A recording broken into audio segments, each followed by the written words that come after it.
Beauty Professor, and you can find my beauty blog at www.beautyprofessor.net. Well, we're already halfway through the month of July, and in turn I wanted to share some beauty products that I've been using really regularly. Certainly this would be premature for a July favorites, but they are new beauty discoveries for me, and because they've been such an integral part of my routine, I'm excited to just do a quick video to discuss these product discoveries and show you how I like to use them. First up, we have the Compact Tangle Teaser. Now, I've discussed how amazing I think the Tangle Teaser is in previous videos and blog posts because it truly does remove the tangles from my long, thick hair that is very prone to tangling. And this compact styler has a smaller shape than the original Tangle Teaser, and it also has a protective cover. Here's the Tangle Teaser itself. And it just removes tangles like nobody's business. But if you'd like to toss this in your purse, you just put the protective lid on, and that way the bristles remain protected, they don't get bent. Just a brilliant little invention.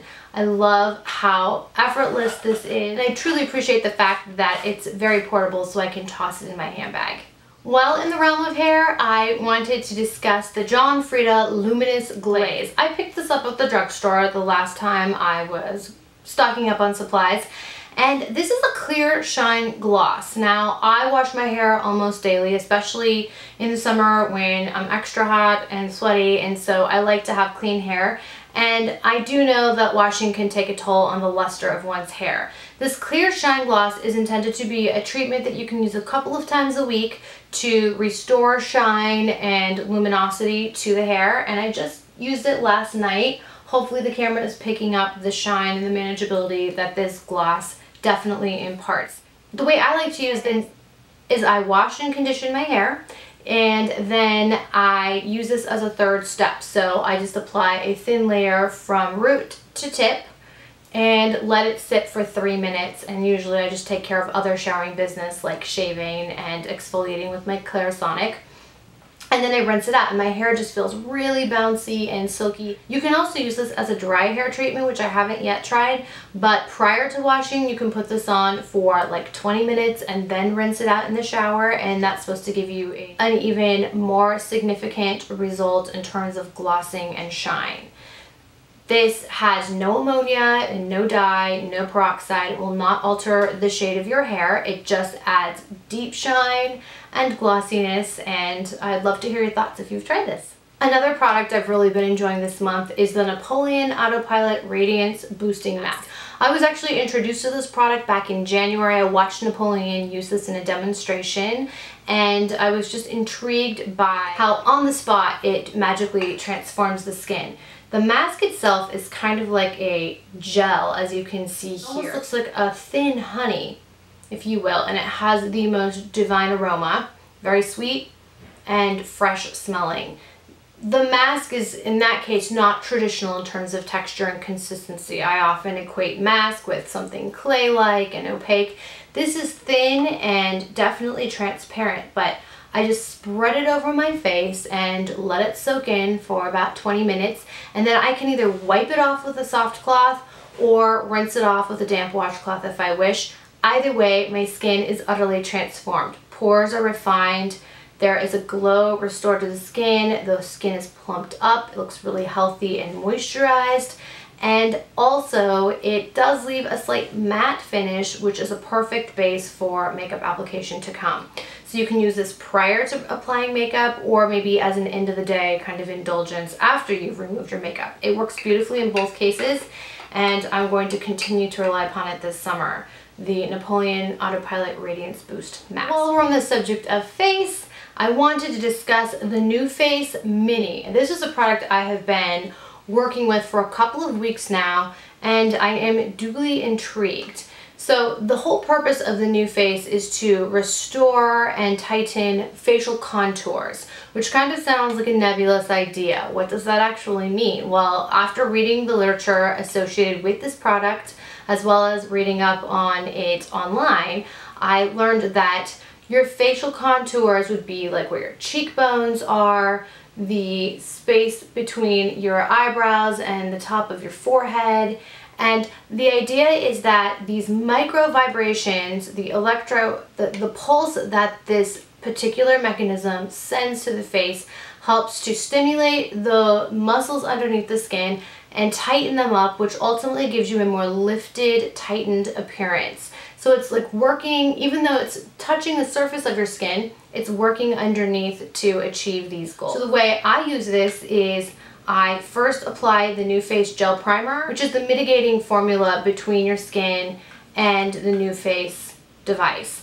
And it just protects it and allows the device to glide smoothly over your face.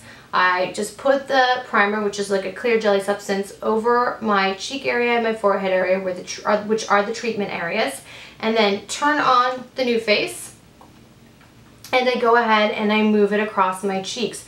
You really don't feel anything. It's quite subtle. It's not like you feel like you're getting shocked or there's any kind of vibration. It's just really subtle. And it tells you when to change up your area. So I just do a couple passes this way, and then I do more on my forehead, moving upward, and then off to the side again. And ultimately, over a consistent period of time spent, one should be noticing a tightened, more lifted facial contour appearance. So I will weigh back in later on this month and certainly next month to let you know my results, but so far I'm loving this product and I'm just really intrigued by the science behind it. It's the NuFace Mini. Next up, for foundation, I've been using a lot of the Mally Ultimate Performance Liquid Foundation. I have 2 bottles of it because I have it in 2 shades, both light and medium, and that's because I typically am somewhere between the light and medium shades in most foundation offerings, and so I was able to get both. The light foundation is suitable for maybe NC 20 to 23 skin tones. You can see it right here, it's just a small pump. And the medium is more in the NC 27 to 30 range. Since I'm at about, it's right there. Since I'm at about an NC 25 to 27, I do mix equal parts of the two to get a perfectly matched base to my complexion. And I am wearing it right now, and I've been wearing it for hours. To talk about its texture briefly, and I will do a full blog post on this, I'll just say that it's extremely thin and light. It feels almost weightless. It's got a creamy texture, but it's not because it's plush and creamy in terms of the way the formula feels. It blends in effortlessly into the skin. Only a couple drops are necessary, and it just creates a perfected canvas. Minimized or even vanish, and imperfections are just swept away with one wash of this foundation. I find that you can't really see it on the skin afterwards. It's kind of got a high definition quality, and it doesn't migrate or move around on the face with extended periods of wear. I'm really fascinated by this formula, and I'm pleased that I got the chance to try it. I'm going to continue trying it out over the summer, and like I said, I'll do a full review on it soon. For concealer, I have been utterly enchanted by the Surratt Beauty Surrealist Concealer. And I have it in shades number 4 and number 5. 4 is great for my light winter to early spring skin tone, and then the number 5 is perfect for my summer and fall skin. That's a little darker. Here it comes in this retractable tube, and what I love about this foundation, this is number 5 here, I'm wearing it under my eyes and on any areas of discoloration. What is amazing about this concealer is its opacity. That's one single pass. You just need the smallest amount. It's creamy, it blends into the skin beautifully, and it looks like nothing. However, it removes any darkness or an unsightly mark that you might have and just conceals it. It stays put and it conceals like nobody's business. I have swatches of every shade of the Surratt Surrealist concealers on my blog, and I will make sure to link to that below.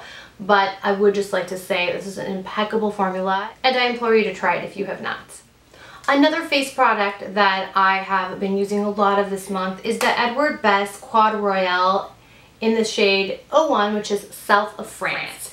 This is a quad powder that has 4 shades: a pale, very light peach, a slightly darker, more luminous peach, almost pale tan bronze, and then kind of a mauve-y pink.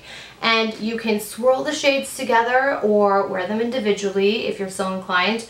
I actually use the enclosed brush with it, and what's great is it's just this overall refining powder, a beauty powder, if you will, that just banishes shine but imparts radiance in the loveliest of ways.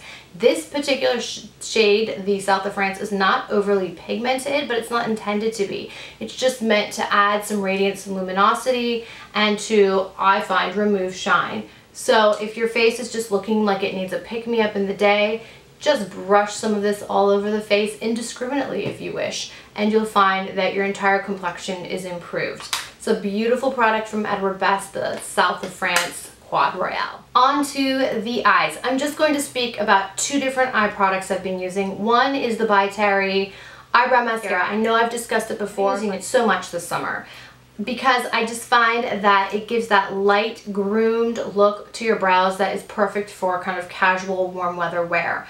It looks like a very small diminutive mascara brush. This is in shade 04, which is dark brown, and all I do is just brush it into my brows quickly. It gives them some shape and some form and some definition and a little bit of darkness, but nothing over the top. It's just a fresh way to do one's brows, and I am so happy I have this product. I wish I would have picked it up even earlier. Two eyeshadows that have become a new part of my collection are the NARS Dual Intensity eyeshadows in Himalaya and Feet. Now, I have them both on my eyes right now, and you can see they're both satin finish shades that are neutral yet pigmented.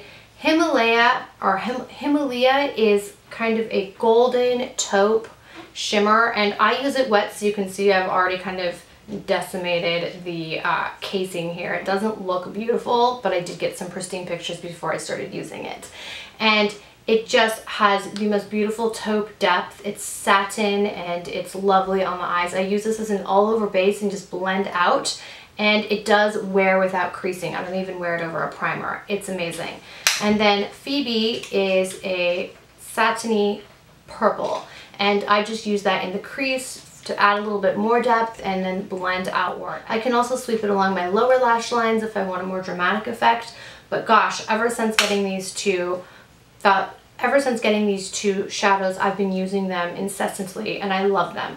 They're also magnetic in terms of the cases. They do kind of stick together magnetically, and I'm not sure as to the reason behind that, but it was something I discovered when they were side by side in my makeup bag. I love these tiny little eyeshadow cases. I think they're respectful of a small makeup bag, so you can leave them in there without having them dominate a lot of space. And beautiful formulas, worn wet as I'm doing here, or also dry, very pigmented, very lovely, definitely living up to the hype. One product that has absolutely nothing to do with makeup, but it has been a summertime love for me, is the Morphe Juice Pack. And I just use one of my lightning cords to plug this into my iPhone to give my phone so much more battery. I picked it up when I was traveling, and I did that because our rental car ended up having 2 sets of cigarette lighters that did not work. Surprise! And my husband and I rely upon those heavily when you're traveling and you have your cell phones. So I bought this at the Apple store and absolutely love it. I wonder why it took me so long to get one. Sometimes life just necessitates that you actually get something you need. So this is amazing. It gives a full charge to your phone. You can just toss it in your purse because it's not that heavy, and I just keep it charged up all the time, and I always have a lightning cord lying around, so I can give my phone a battery charge whenever I need to, and gosh, it's invaluable for those of us who always feel like our battery is on the brink of running out. Finally, our lip products, and I have 4 of them that I'm going to be talking about. One is not new, the other 3 are, but I've been using them all a lot this month. One is the Clé de Peau Gloss in number 5. Looks like this. I've covered this on my blog before. It's just a gorgeous, luminescent, mid-tone baby pink, and every time I wear it, someone will ask me, hey, what's that shade on your lips? What is that? Because even though it's pink and it's light, it does feel different in terms of just the way it translates on the lips than maybe a traditional pink lip gloss. It's got beautiful lasting power. It's tacky enough to stay on your lips, but not too sticky. My lips always feel hydrated when I wear it, and the tube is small. It doesn't take up a lot of space in your bag. It's definitely an investment, like many Clé de Peau products are, but a worthy one. I adore this color. I've been using it all year. I want to talk about the Color Your Smile gloss in the cult favorite shade Nude. I just recently was able to try these glosses. This one lights up and there's also a mirror. And the nude shade is this beautiful creamy pinky beige.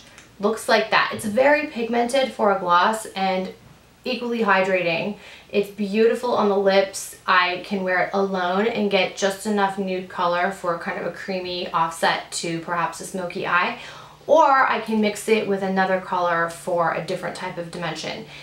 These glosses get a lot of hype online, and I will say they live up to the hype. I'm really impressed with Nude. It's just so pretty, and I get why it's such a favorite. Then, and I'm wearing a combination of these last two lip colors, I want to talk about the Dolce & Gabbana Passion Lip Fusion Duo, and this is in the shade Orchid, which is new for this season. I picked this up earlier this month at Saks, where they sell Dolce & Gabbana in person. Here it is swatched. You can see it's kind of a pale, creamy lilac lavender, very little shimmer, if any. It's more creamy than anything. And this wears beautifully on the lips. I just add some like this and you can see that it just covers the lips entirely and makes them full and lush. It's a gorgeous color for lilac and purple lovers. I picked one up for my mom as well and she loves her. She started wearing it immediately. So this is an interesting lip color. It's got this fascinating core of, it's a different color than what's going on the outside. I have a few of these, but this is by far my favorite color of the ones I own. And then finally, the last lip color and last product for that matter that I want to discuss quickly is the Serge Lutens lip color in Mauve de Swan. And I have been contemplating picking up this color for a couple of years now because it is quite expensive. I was just at Barney's and I decided finally to go for it, and I'm happy that I did. I'm wearing it right now with the Dolce & Gabbana. This is a very subtle, demure, almost grayish mauve that looks like nothing else I own on the lips. It's very sophisticated. It doesn't wash you out, but it does give you a pale nude look. It's opaque, but you do need to use a couple of passes to build to full opacity. And I would say this, if you've contemplated this lip color and you are a pale pink lilac nude lip color lover and you feel like this is an investment you want to make, I say go for it. It's so chic and it's amazing. But if you're looking for a lip color with a lot of pow in your face pigmentation, then this might not be the shade for you. There are other lip colors in the Serge Lutens line that are much bolder, brighter, more red and orange, and perhaps that's the route you want to go. But if you're looking for just a chic, subtle, purple, gray, nude lip that not a lot of people own because it's hard to find and it's just an investment, then I strongly urge you consider it. I'm really happy I've added it to my collection, and it's just so tiny and chic. It's always in my bag now, and I love to wear it alone or even mix it with colors. It's also refillable, which means that you can pick up another bullet of the lipstick, reuse the metal to save yourself a little bit of money. So that's just a little mid-July update on some products that I've been loving. Many of these products I've discussed right now preemptively in the video. I will go ahead and do full blog posts of coming up soon, but I wanted to talk about them now. I would love to hear your questions and your comments on these products. I'd love to hear if you've tried any of them and your thoughts. If you indeed enjoyed this video, please don't forget to give it a thumbs up, and if you haven't already subscribed, please do so as well. As always, please do not forget to visit me at my beauty blog, Beauty Professor, which can be found at www.beautyprofessor.net. I hope you're having a wonderful summer. Take care.